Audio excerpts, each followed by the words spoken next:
Kal halal la YAHAWAH ba'Hashem YAHAWASHI HaMASHAYACH ba'Hashem RAWCHAA QADASH Shalom Akem wa Akwath. I just wanted to make another quick video, or try to see if I can be quick, and bring out a couple scriptures pertaining to this quick topic, just a little piece of information that I heard from another Akim in his video. It was just a little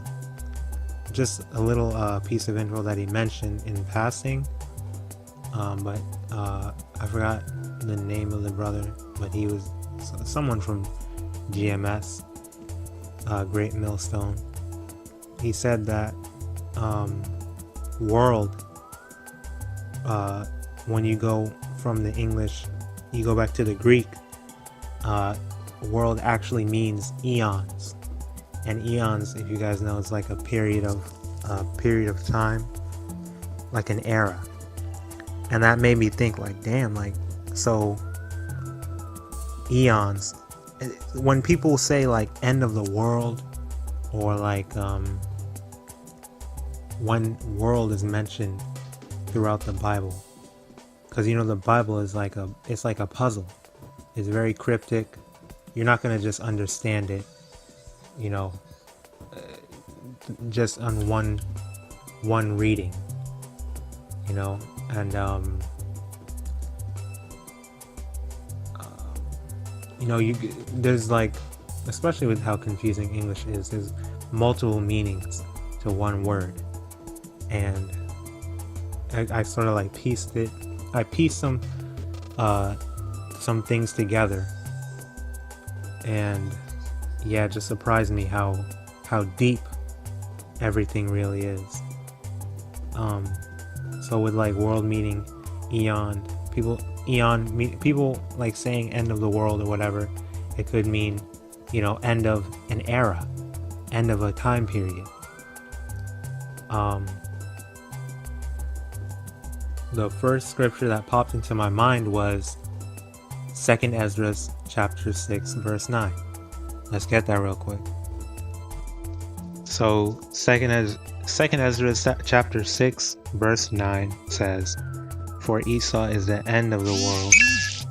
Salakia. "For Esau is the end of the world, and Jacob is the beginning of it that followeth." And I was like, actually, let's get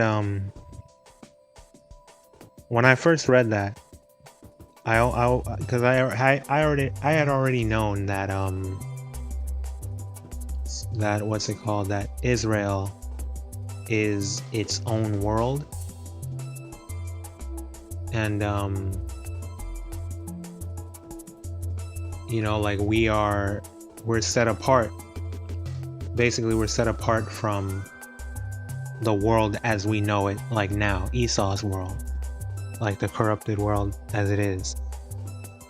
And just to explain that real quick, you can start at, you know, John 3:16, the book, chapter, and verse that everyone loves to quote, that every Christian loves to quote at least. And this, like, they think that it applies to them as well. Gentiles and heathens think that it applies to them as well, when it is only applied to Israel. So John 3:16, "For the one they so ignorantly call God, YAHAWAH, Ba'Hashem YAHAWASHI, so loved the world that he gave his only begotten Son, that whosoever believeth in him should not perish, but have everlasting life. For Yahweh sent not his Son into the world to condemn the world, but that the world through him might be saved." But what does world mean in this instance? In this case, it may not mean era or time period, but it refers to It refers to a different kind of world than, the world that it seems to be referring to. In Deuteronomy chapter 7 and starting at verse 6, it says, "For thou art an holy people unto the Lord thy power.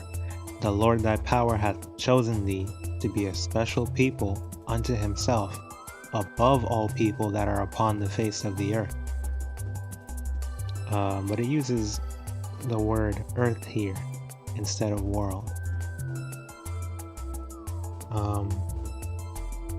But right here, clearly he's speaking to Israel. And we are being told that we're above all people on earth. We're set apart. We're holy. We were chosen by the Lord himself. Now, where we can find where it says we're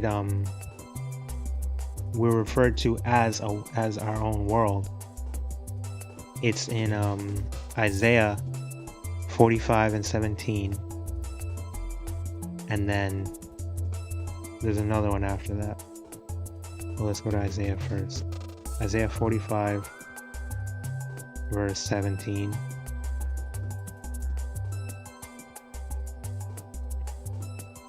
Actually, let's get 4 first.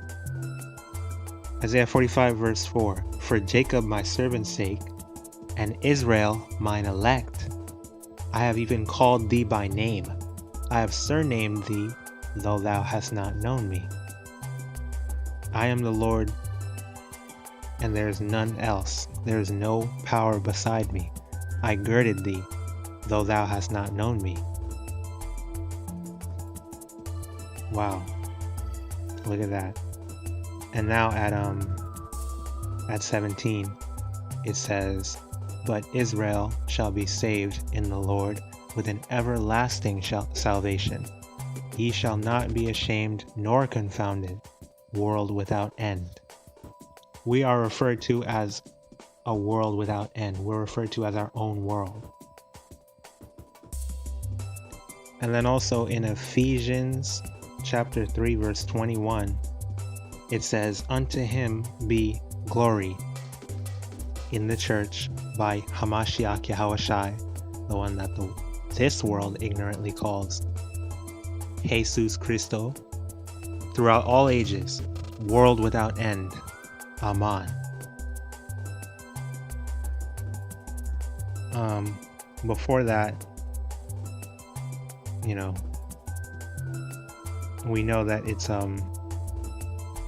it's in accordance to Israel, because the Lord doesn't change. That's in let's get that real quick. Malachi chapter 3 verse 6, "For I am the Lord, I change not, therefore ye sons of Jacob are not consumed."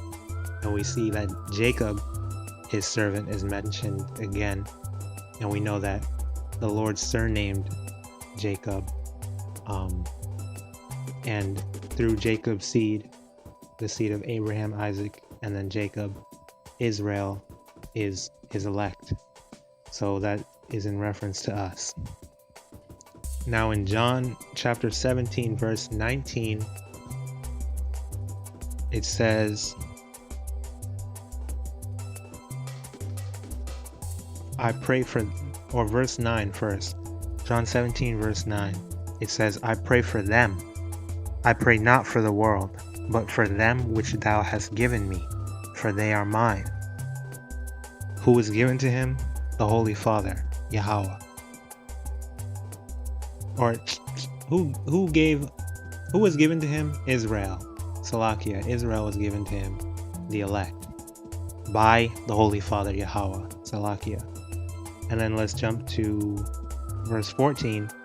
"I have given them thy word, and the world hath hated them, because they are not of the world, even as I am not of the world." Okay, so Salaki was 14, not 19.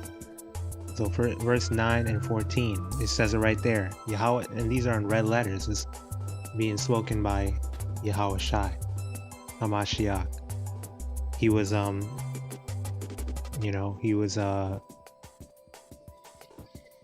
he was sent to bring salvation to us, to Israel, to pray for Israel, not for the world, not for the whole world. And if they say world, it's the world without end. It refers to us. We're the beginning after the end of Esau. And in Romans 12, chapter 12, verse 2, it says, "And be not conformed to this world, but be ye transformed by the renewing of your mind, that ye may prove what is that good and acceptable and perfect will of Yahweh. For I say, through the grace given unto me, to every man that is among you, not to think of himself more highly than he ought to think, but to think soberly, according as Yahweh hath dealt to every man the measure of faith." It was that was verse 3 just now, but really the focus was on verse 2. Be not conformed to this world, because we are not of this world. Just like it said in John chapter 17. And John 15 as well. John has a lot of these.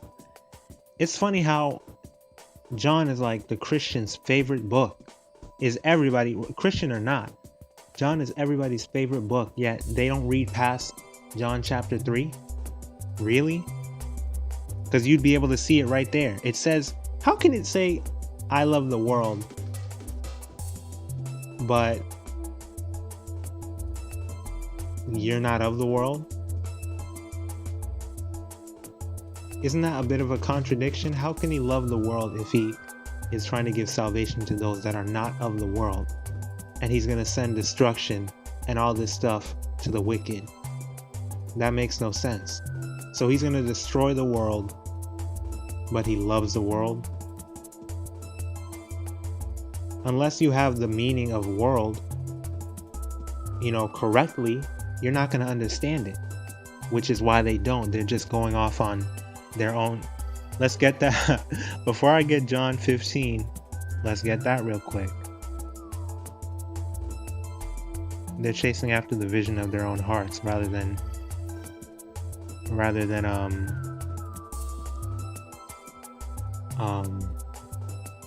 the actual true understanding of the scriptures. Proverbs chapter 3 verse 5. Trust in the Lord with all. Proverbs chapter 3 verse 5. Trust in the Lord with all thine heart, and lean not unto thine own understanding. Proverbs chapter 15 verse 32. He that refuseth instruction despiseth his own soul, but he that heareth reproof getteth understanding. They don't have no understanding, and they don't want to be correct. They don't want to be corrected. They just want to argue. You see any of these videos of the brothers on the highways and hedges? They get nothing but opposition, nothing but people screaming, "Oh, you're hating. Oh, you're preaching hate. You're a racist," and all this crap. Just read the Bible, and you'll have a rude wake-up call, a rude awakening, because these people don't know. They don't actually read. But in John chapter 15, verse 19, if ye were of the world would love his own. But because ye are not of the world, but I have chosen you out of the world, therefore the world hateth you. And they don't even see that. They don't even see that.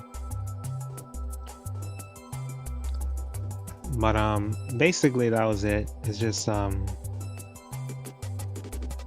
meaning of world, and then Esau is the end of the world, and Jacob is the beginning of it that followeth. So in that sense, since we're separate as our own world without end, how can Esau is the end of the world? How can we end with him if we are a world without end? So that's referring to the actual world itself, and us being the eternal rulers that won't end. We are our own world, and we're gonna live in the world, in the kingdom, without end. There's actually a website called kjvbible.org that I found the mention of the Greek word meaning eon, where it's mentioned in the Bible as well, and it's called in Hebrews chapter 1 verse 2. It says, "Hath in these last days spoken unto us by his Son, whom he hath appointed heir of all things, by whom also he made the worlds." And then in Hebrews chapter 11 verse 3 it says, "Through faith we understand that the worlds were framed by the word of God, YAHAWAH, Salakia, so that things which are seen were not made of things which do appear." So, I mean, clearly, I'm not even gonna really get into all that much, but that's where I just wanted to give credit, like where I found eons were mentioned, and then it's referring to worlds, but in like a plural form. That just proves that right there that there's multiple meanings behind one word. Especially, I mean, a lot of things could be lost in translation, but the Most High is always going to have the truth come out. He's always going to have a way to find, he's always going to find a way for you to figure things out. And yeah, that's just another, it's just more information for, for everyone to bring out for you guys to understand. So yeah, I just wanted to go over that real quick. So with that, I want to say Shalom, all praise to the Most High, Bahashem Yahawashi. Peace and mercy to the hopeful elect. Stay strong in this truth. Be hot, not cold or lukewarm.